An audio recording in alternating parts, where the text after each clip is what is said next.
রহিম 31 দফা কর্মশালা আজকের এই কর্মশালা অনুষ্ঠানের সম্মানিত সভাপতি, মঞ্চে উপস্থিত জনাব সালাউদ্দিন আহমেদ, উপস্থিত আমার প্রিয় ছোট ভাই মাহাদি আমিন, উপস্থিত ছোট ভাই ইশরাক সহ ঢাকা মহানগরী দক্ষিণের নেতৃবৃন্দ এবং আমার সামনে উপস্থিত কদমতলীবাসী এবং দক্ষিণের বিভিন্ন পর্যায়ের বিএনপি সহ বিভিন্ন পর্যায়ের উপস্থিত নেতৃবৃন্দ, আসসালামু আলাইকুম। আজকে অনেকদিন পরে ঢাকা মহানগরীর একটি অংশে বহু মানুষের সাথে কথা বলার আমার সুযোগ হচ্ছে। সেজন্য প্রথমে আমি আল্লাহর দরবারে শুকরিয়া আদায় করছি। প্রিয় উপস্থিতিবৃন্দ, আজকে আপনারা এখানে যারা উপস্থিত আছেন, হয়তো অনেক মানুষে অনেকক্ষণ ধরে আপনারা উপস্থিত আছেন এবং সেই দুটো থেকে আপনারা এই অনুষ্ঠানে যারা উপস্থিত আছেন তারা নিশ্চয়ই দেখেছেন যে আমরা আজকে এখানে আমাদের নেতৃবৃন্দ যারা এখানে এসছেন তারা কতগুলো বিষয় নিয়ে আলাপ করেছেন। কি সেই বিষয়গুলো? সেই বিষয়গুলো হচ্ছে যে 31 দফা নামক আমরা 31টি দফা দেশের মানুষের সামনে উপস্থাপন করেছি। আমরা মনে করি, বিএনপি বাংলাদেশ জাতীয়তাবাদী দল মনে করে যে এই 31টা বিষয় আমাদেরকে অ্যাড্রেস করা উচিত, অর্থাৎ আগামী দিনে যদি আমরা ইনশাআল্লাহ আল্লাহর রহমতে দেশের মানুষের সমর্থনে সরকার গঠন করতে সক্ষম হই, তাহলে আমরা এই 31টি বিষয়ের প্রতি মনোযোগ দিব এবং আমরা বিশ্বাস করি এই 31টি বিষয়ে যদি আমরা কাজ শুরু করতে পারি তাহলে দেশের মানুষের অবস্থা এবং দেশের অবস্থা কিছুটা হলেও আমরা ভালো করতে পারবো, বেটার করতে পারবো। এখন সম্মানিত উপস্থিতিবৃন্দ, এই 31 দফার ভেতরে কি আছে আপনারা মোটামুটি জেনেছেন। এখন এই 31 দফা আমরা কেন দিলাম? দেখুন, বিএনপি একটি রাজনৈতিক দল। এই দলটি রাজনীতি করে বাংলাদেশের জন্য। এই দলটির রাজনীতির লক্ষ্য উদ্দেশ্য হচ্ছে বাংলাদেশের মানুষের জন্য কিছু করা। এখানে বেশ অনেক মুরব্বী বসে আছেন, আমি দেখছি। মুরব্বী যারা আছেন আপনাদের নিশ্চয়ই খেয়াল আছে, শহীদ রাষ্ট্রপতি জিয়াউর রহমান যখন দেশের দায়িত্বভার গ্রহণ করেন তারপরে কতগুলো পরিবর্তন এসেছিল। তার মধ্যে একটি দুইটি পরিবর্তন যদি আমরা আলোচনা করি, প্রথম পরিবর্তনই হচ্ছে দেশের আইন শৃঙ্খলার উন্নয়ন। দ্বিতীয় আরেকটি বড় পরিবর্তন হচ্ছে যে ৭৪ সালে যেই দুর্ভিক্ষে লক্ষ লক্ষ মানুষ না খেতে পেয়ে মারা গিয়েছিল, শহীদ জিয়ার সময় খাল খননের মাধ্যমে খাদ্য উৎপাদন বৃদ্ধি করা হয়েছিল, যাতে করে খাদ্যের অভাবে মানুষ মারা না যায়। এর পরবর্তীতে আরো ইতিহাস গড়িয়েছে, সময় গড়িয়েছে, গণতন্ত্রের চর্চা হয়েছে, বাধাগ্রস্ত হয়েছে, স্বৈরাচার জোর করে ক্ষমতা দখল করেছে, আন্দোলন হয়েছে, আন্দোলনে জনগণের বিজয় হয়েছে। সেই বিজয়ে জনগণ আবার 91 সালে বিএনপিকে দায়িত্ব দিয়েছে। বিএনপিকে দায়িত্ব দেওয়ার পরে দেশনেত্রী খালেদা জিয়া দায়িত্বভার গ্রহণ করেছে। তখনও আমরা দেখেছি কিছু পরিবর্তন হয়েছে। কি পরিবর্তন? এগোনোর চেষ্টা করেছে দেশ সামনে। আমরা দেখেছি নারীদের শিক্ষার ব্যাপারে একটি যুগান্তকারী পদক্ষেপ গ্রহণ করা হয়েছে। আমরা দেখেছি যে কিভাবে শিল্প কারখানার প্রসার লাভ করেছিল বেকারদের কর্মসংস্থানের জন্য। প্রিয় উপস্থিতিবৃন্দ, আমাদের লক্ষ্য যেহেতু, অর্থাৎ বাংলাদেশ জাতীয়তাবাদী দল বিএনপির লক্ষ্য এবং উদ্দেশ্য হচ্ছে দেশ এবং দেশের মানুষ, কাজেই যখন বিগত 15 বছর বাংলাদেশের মানুষ স্বৈরাচারের বিরুদ্ধে লড়াই করছিল, তাদের রাজনৈতিক অধিকার প্রতিষ্ঠার জন্য, তাদের ভোটের অধিকার প্রতিষ্ঠার জন্য, তাদের বাক স্বাধীনতার জন্য, সর্বোপরি জনগণের অর্থনৈতিক মুক্তির জন্য যখন সংগ্রাম করছিল, সেই সময় সকল বিষয় বিবেচনায় রেখে বাংলাদেশ জাতীয়তাবাদী দল আমরা প্রথমে 27 দফা ঘোষণা করেছিলাম। তার পরবর্তীতে বিভিন্ন রাজনৈতিক দল যাদেরকে সাথে নিয়ে বিএনপি যারা বিএনপির সাথে অথবা বিএনপি যাদেরকে সাথে নিয়ে স্বৈরাচার বিরোধী আন্দোলনে নেতৃত্ব দিচ্ছিল, স্বৈরাচার বিরোধী আন্দোলনে মাঠে ছিল, তাদেরকে সাথে নিয়ে আমরা ৩১ দফা পরবর্তীতে ঘোষণা করি। এবং এই ৩১ দফা সংস্কার কর্মসূচি বলেন বা দেশ উন্নয়ন কর্মসূচি বলেন, যেভাবেই আমরা বলি না কেন, এটি আমরা এমন এক সময় দিয়েছিলাম, এমন এক সময় জাতির সামনে আমরা উপস্থাপন করেছিলাম আজ থেকে ২-২.৫ বছর আগে, যখন বর্তমানে অনেক মানুষকে আমরা দেখছি যারা সংস্কার সংস্কার করছেন, প্রতিদিন প্রতিনিয়ত সংস্কারের কথা বলছেন। সেই সময় এই মানুষগুলোর মুখে সেই স্বৈরাচারের বিরুদ্ধে সাহস করে দাঁড়িয়ে কোনো সংস্কারের কথা আমরা বলতে শুনিনি। তখন কিন্তু শুধু বিএনপি বলেছিল, বিএনপির নেতাকর্মীরাই বলেছিল সংস্কারের কথা। তবে আজকে যারা সংস্কারের কথা বলছেন, আমরা তাদেরকে আন্তরিকভাবে ধন্যবাদ জানাই। তখন হয়তো বলেননি, কিন্তু এখন বলছেন, তাদেরকে আমরা আন্তরিকভাবে ধন্যবাদ জানাই। কারণ আমরা যেই কাজটি ২ বছর আগে থেকে শুরু করেছিলাম, যখন আমরা জানতাম যে এই স্বৈরাচারের পতন হবে, হয়তো আমরা অগাস্টের ৫ তারিখটি জানতাম না, কিন্তু আমাদের দৃঢ় বিশ্বাস ছিল যে স্বৈরাচারের পতন আর বেশি দূরে নয়। আমরা দেশের মানুষের সামনে উপস্থাপন করেছিলাম এই ৩১ দফা। প্রিয় সহকর্মীবৃন্দ, সেই মানুষগুলো যারা আজ সংস্কার প্রস্তাবকে সমর্থন দিচ্ছে, আপনারা নিশ্চয়ই খেয়াল করেছেন, আমরা ২ বছর আগে বলেছি যে একজন ব্যক্তি দুবারের বেশি প্রধানমন্ত্রী হতে পারবে না। ২ বছর পরে আজকের যে এই অন্তর্বর্তীকালীন সরকার, তারা যাদেরকে বিভিন্ন কমিশনের দায়িত্ব দিয়েছে, সেই কমিশন আজকে ২-২.৫ বছর পরে একই কথা বলছে। বাংলাদেশ জাতীয়তাবাদী দল ২ থেকে ২.৫ বছর আগে বলেছিল যে একজন ব্যক্তি পরপর দুবারের বেশি প্রধানমন্ত্রী হতে পারবে না। আজকে ২ থেকে ২.৫ বছর পরে বর্তমান সরকারের কমিশনের ব্যক্তিবর্গ ওনারা বলছেন যে একজন ব্যক্তি দুবারের বেশি প্রধানমন্ত্রী হতে পারবে না। আমরা উচ্চকক্ষের কথা বলেছি ২-২.৫ বছর আগে। আজকে ২-২.৫ বছর পরে বর্তমান সরকারের কমিশন, সংস্কার কমিশন একই কথা বলছেন। এরকম আমরা আরো অনেকগুলো কথা বলেছি কম বেশি, যেগুলো ২.৫ বছর পরে ওনারা বলছেন। হতে পারে আমাদের সাথে ওনাদের 100% মতামতের মিল নেই, হয়তো 80% মতামতের মিল আছে। তার অর্থ কি? তার অর্থ দাঁড়াচ্ছে, যেগুলো মূল বিষয়, মূল যেগুলো বিষয়, রাজনীতির মূল বিষয়, দেশের নীতি নৈতিকতার মূল বিষয়, রাজনীতির নীতি নৈতিকতার মূল বিষয়, সেগুলো কিন্তু বিএনপি অনেক আগেই বলেছে। এখন এটিতে গেল রাজনীতির বিষয়। প্রিয় সহকর্মীবৃন্দ, সম্মানিত উপস্থিতিবৃন্দ, রাজনীতির গুণগত পরিবর্তন আমরা আনতে চাই, বাংলাদেশ জাতীয়তাবাদী দল আনতে চায়। শুধু দল না, দলের ভিতরে যেরকম আমরা পর্যায়ক্রমিকভাবে চেষ্টা করছি, একই সাথে আমাদের যদি সুযোগ হয় ইনশাল্লাহ রাষ্ট্র পরিচালনা, তাহলে আমরা সার্বিকভাবে সেটি আনতে চাই। এবং সেই জন্য আমরা দল মত নির্বিশেষে সমাজের প্রত্যেকটি মানুষের সহযোগিতা আমরা চাই।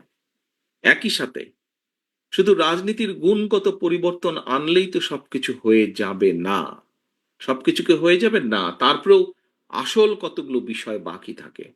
কি সেই বিষয়?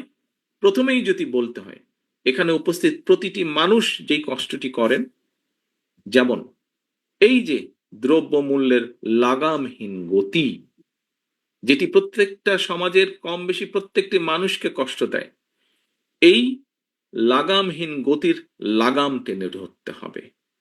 এবং এই লাগাম যদি টেনে ধরতে হয়, তাহলে পদক্ষেপ গ্রহণ করতে হবে। এটি গেল একটি। বাংলাদেশে বহু মানুষ আছে, বহু যুবক আছে, বহু নারী আছে যারা বেকার, যারা বেকার, বিভিন্ন কারণে কর্মসংস্থানের ব্যবস্থা তাদের হচ্ছে না। মানুষের কর্মসংস্থানের ব্যবস্থা করতে হবে, শুধু বড় বড় কথা বললে তো হবে না। শুধু উচ্চকক্ষ, সংসদে উচ্চকক্ষ তৈরি করলেই সমস্যার সমাধান হবে না। আলোচনা হবে, উপায় বের হবে, কিন্তু সেই উপায়কে বাস্তবায়ন করতে হবে। শুধু একজন ব্যক্তি ২ বারের বেশি প্রধানমন্ত্রী হবে না, এই কথা তো বললে হবে না। হলো না প্রধানমন্ত্রী, তাতে পাবলিকের কি যায় আসে?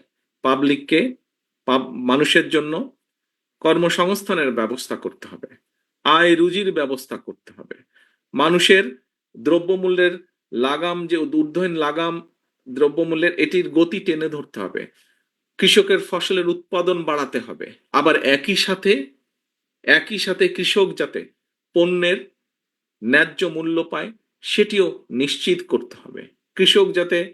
কৃষকের জন্য খাল কাটার ব্যবস্থা করতে হবে, যাতে কৃষক অল্প খরচে সহজে পানি পেতে পারে তার দ্রব্য উৎপাদনের জন্য, কৃষি পণ্য উৎপাদনের জন্য। কারণ কৃষক যদি ক্ষতিগ্রস্ত হয়, প্রত্যক্ষভাবে পরোক্ষভাবে আমি আপনি আমরা সকলে ক্ষতিগ্রস্ত হব। ঠিক একইভাবে বাংলাদেশের ভবিষ্যৎ প্রজন্ম, শিশু যারা আছে, তাদের জন্য শিক্ষার ব্যবস্থাকে সহজ করতে হবে।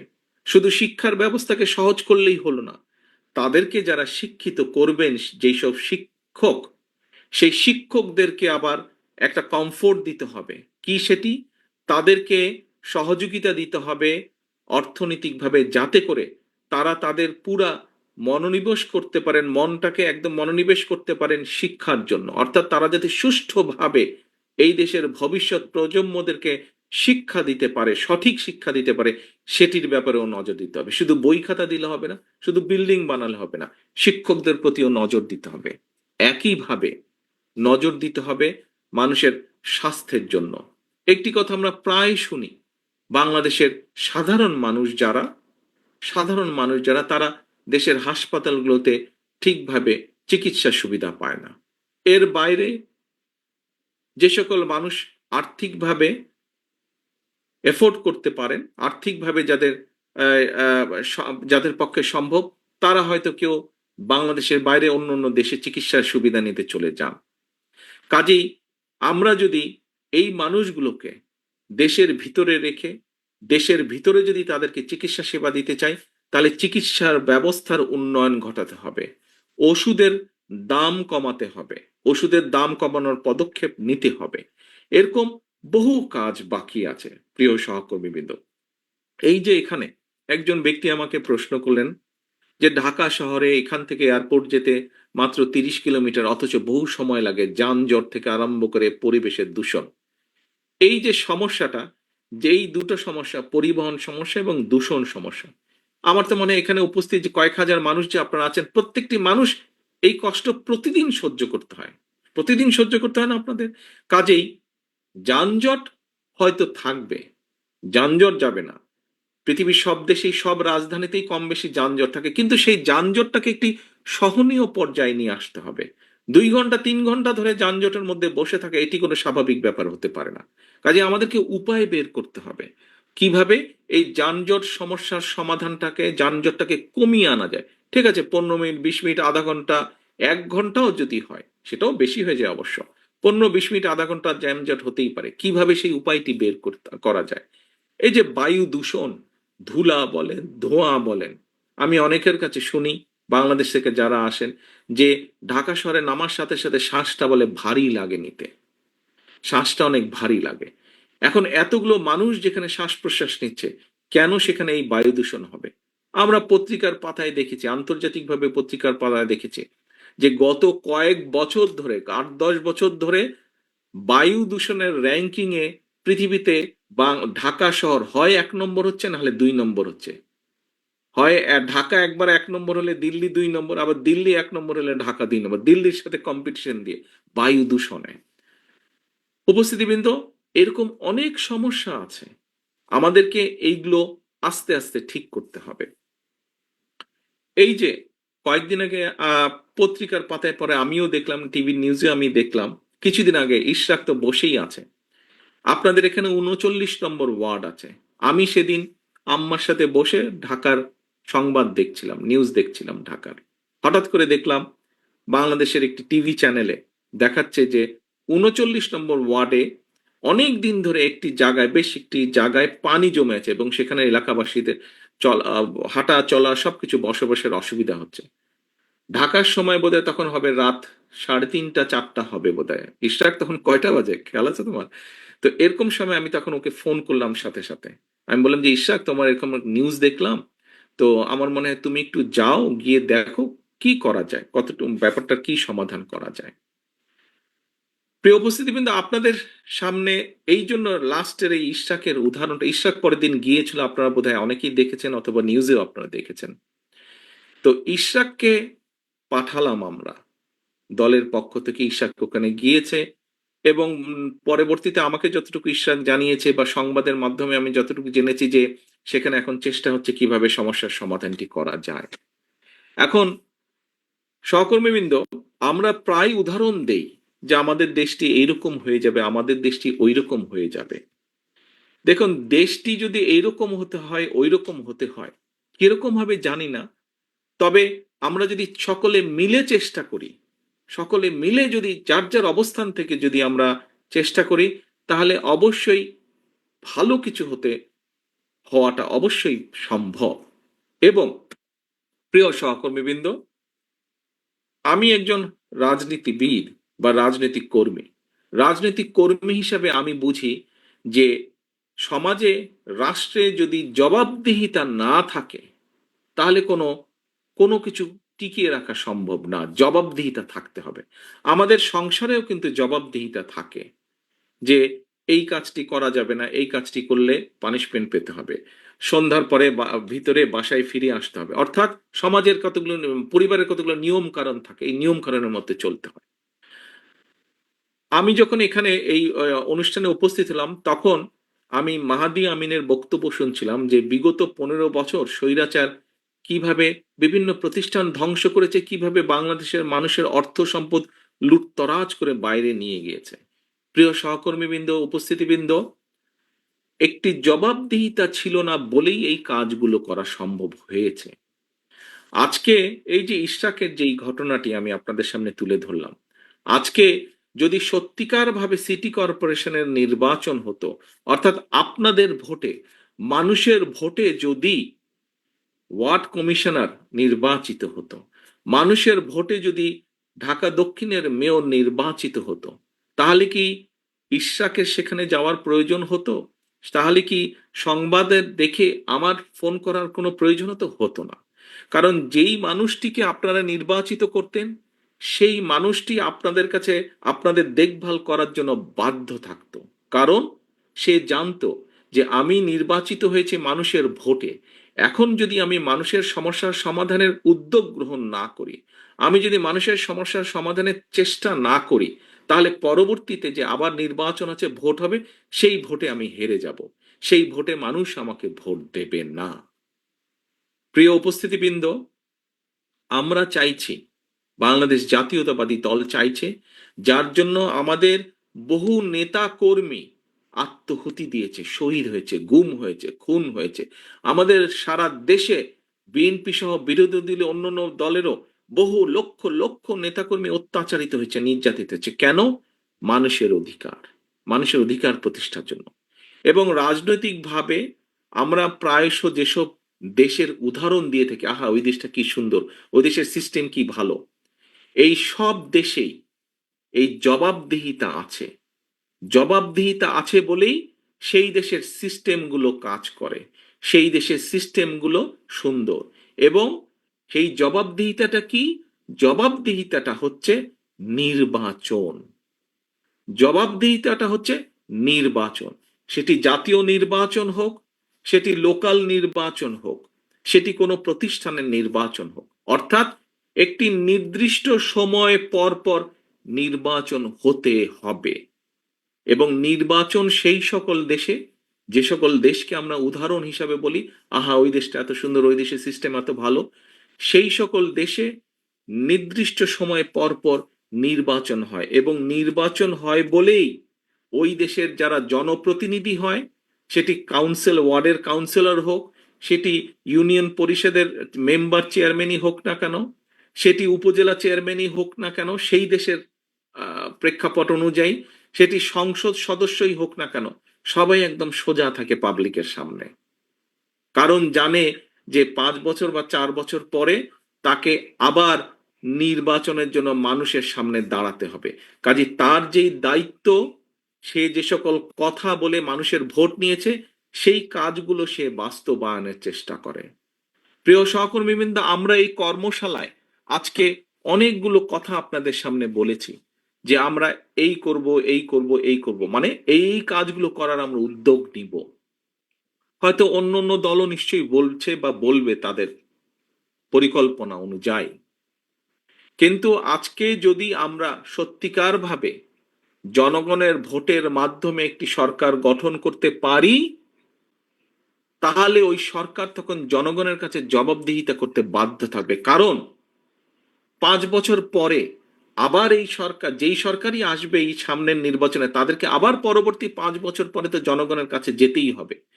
কাজেই কাজেই যেই কমিটমেন্ট গুলো বা যেই প্রতিজ্ঞাগুলো তারা জনগণের সামনে করেছে, সেই কাজগুলো তারা কতটুকু কি করলো জনগণ তখন জবাব চাইবে।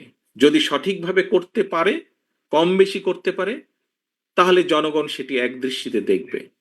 যদি ওই 10 টাকা কেজি চাল খাওয়াবো বলে 70 টাকা কেজি চাল খেয়েছে এরকম ঘটনা হয়, তাহলে ওই 5ই আগস্টের মতন ঘটনা ঘটবে। অথবা ভোটের ব্যবস্থা যদি ঠিক থাকে, তাহলে ভোটের মাধ্যমে জনগণ তাদেরকে ছুঁড়ে ফেলে দিবে। প্রিয় উপস্থিতিবৃন্দ, আমার কথা বলার মূল লক্ষ্য বা উদ্দেশ্যই হলো যে আমরা যদি দেশের ভাগ্যের পরিবর্তন করতে চাই, আমরা যদি জনগণের ভাগ্যের পরিবর্তনের কাজ শুরু করতে চাই, তাহলে অবশ্যই আমাদেরকে একটি নির্বাচন প্রক্রিয়ার মধ্যে যেতে হবে। আমাদেরকে গণতান্ত্রিক প্রক্রিয়ার কাজ শুরু করতে হবে। যত দ্রুত আমরা গণতান্ত্রিক প্রক্রিয়ার কাজ শুরু করব, তত দ্রুত আমরা পরিবর্তনের কাজ শুরু করতে পারবো। যত দ্রুত আমরা গণতান্ত্রিক প্রক্রিয়ার মাধ্যমে একটি নির্বাচিত সরকারের হাতে দায়িত্ব দিতে পারবো, তত দ্রুত আমরা দেশকে আরো ধ্বংস হয়ে যাওয়া থেকে রক্ষা করতে সক্ষম হব।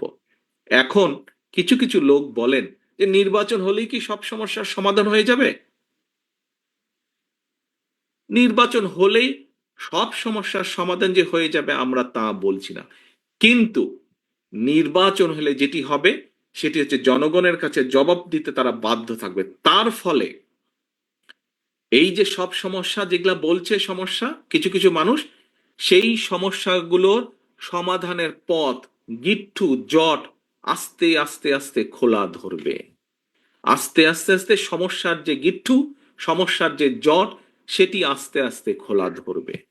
প্রিয় সহকর্মীবৃন্দ, সম্মানিত উপস্থিতিবৃন্দ, আজকে বহু মানুষ জীবন দিয়েছে এই ভোটের অধিকার প্রতিষ্ঠার জন্য। বহু মানুষ পঙ্গুত্ব বরণ করেছে, অন্ধ হয়েছে এই ভোটের অধিকার প্রতিষ্ঠার জন্য।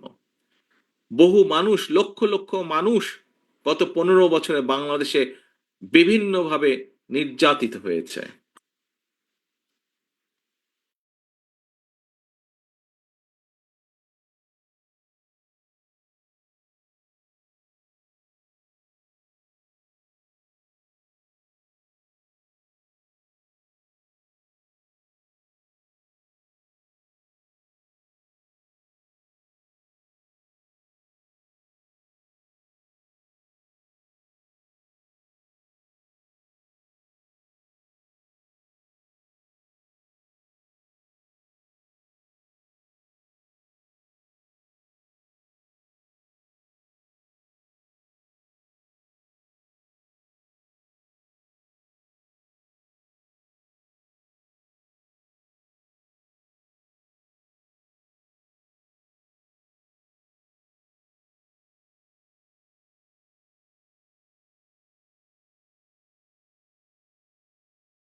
Recording in progress.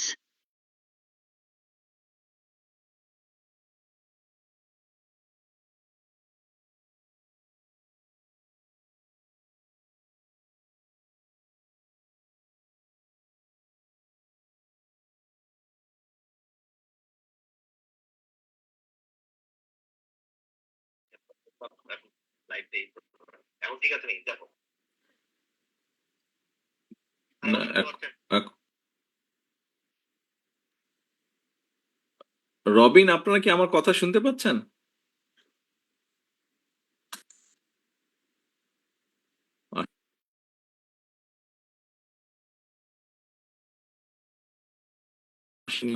এখন শুনতে পাচ্ছি, আমরা ডিসকানেক্টেড দেখছি, আপনি কন্টিনিউ।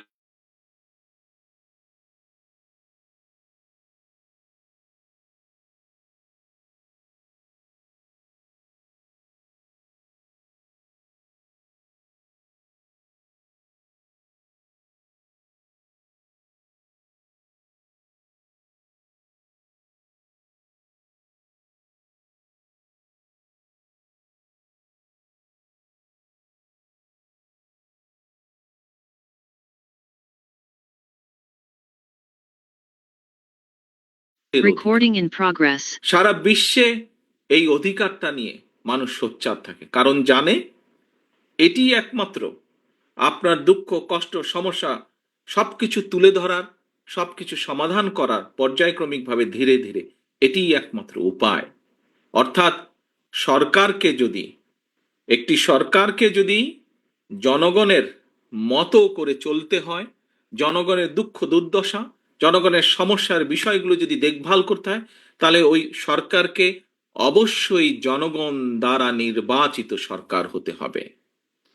আবারও আমি একটি কথা বলি, যে কোনো ব্যক্তি বলেন যে নির্বাচন হলেই কি সব সমস্যার সমাধান হয়ে যাবে? সাথে সাথে সব সমস্যার সমাধান হবে না, কিন্তু নির্বাচন হলে নির্বাচনের মাধ্যমে, জনগণের ভোটের মাধ্যমে, জনগণের রায়ের মাধ্যমে যেই দল বা যেই ব্যক্তি বা যারা দেশ পরিচালনার সুযোগ পাবে, তখন সমস্যার যে জট, সমস্যার যে গিট্টু, সেগুলো আস্তে আস্তে আস্তে খোলা ধরবে।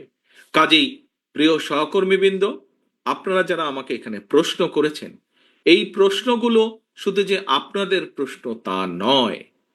আমি যে কোনোভাবেই দৃঢ়ভাবে বিশ্বাস করি এই প্রশ্নগুলো শুধু আপনার না, এই প্রশ্নগুলো আপনার আশেপাশে, আপনার বন্ধু বান্ধব, আত্মীয় স্বজন, পরিচিত বহু মানুষের কিন্তু এই প্রশ্ন, এবং এই প্রশ্নের সমাধান একটি।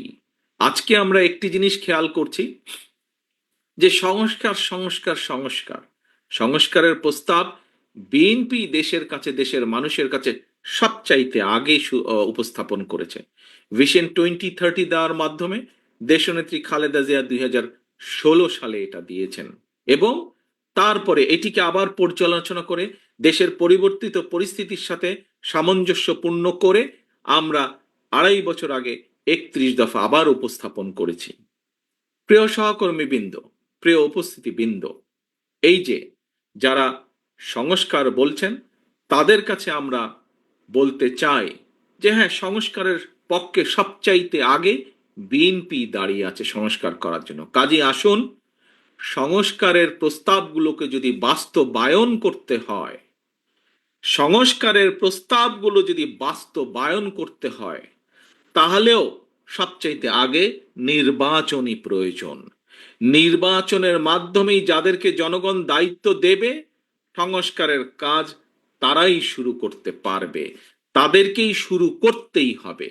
কাজেই যত যাই কথা বলি না কেন, আমরা যদি সংস্কার বাস্তবায়ন যত দেরি করব, যেই কথাটি আমি মাত্র আপনাদেরকে বলেছি, সংস্কার বাস্তবায়নের কাজও যদি শুরু করতে হয়, সেটি নির্বাচনের প্রক্রিয়ার মাধ্যমে, নির্বাচিত মানুষের মাধ্যমেই সেই বাস্তবায়নের কাজ শুরু করতে হবে। নির্বাচিত প্রতিনিধিদের মাধ্যমেই সংস্কার বাস্তবায়নের কাজ শুরু করতে হবে। কারণ যারা নির্বাচিত হয়ে আসবে, তারা জনগণের কাছে ওয়াদাই করবে যে তারা সুযোগ পেলে বাস্তবায়ন করবে এই সংস্কার, এবং যেহেতু তারা জনগণের কাছে ওয়াদাবদ্ধ থাকবে, তাদের আর কোনো পথ থাকবে না সেই কাজগুলো শুরু করার।